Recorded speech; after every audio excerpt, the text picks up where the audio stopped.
So yun guys, good PM. So may bumili ulit sa akin ng relo. Kanina guys is umalis ako, nakipag-meet up sa malapit and nasold na rin yung relo. So ito yung video na yan. So ayun guys, sold na yung black dial natin na maganda yung parang naka-jubilee. So anong black dial yung nabili. So ngayon naman yung nabili sa atin, ilalalamove. And ito siya. So ito guys, yung kakaiba yung dial. Yan, nasold na to. Ilalalamove to today ni Madam. And babalutin lang natin. So ayan, paubos na yung watch natin. Kanina kasi nakipag-meet up din tayo. So magre-restock naman tayo, abang-abang lang. Ayan, so this one is sold. Thank you very much. Dalawa sila dito nagunahan, kaso nauna si Madam. Going to pay extra nga yung si boss, pero chat-chat ko na lang siya kasi naunahan siya ni Madam. Ayun, balutin ko lang, parang proof na rin. And timelapse na lang natin, Madam. So, abangan mo na lang yung vlog na to. And ayun, simulan ko na.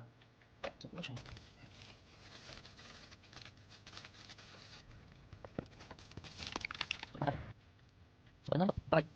Ma'am, eto na. Ayan, so, didiretso ata yan dun eh. Parang regalo ata to. Ito po. May ano naman yan sir. Thank you, thank you.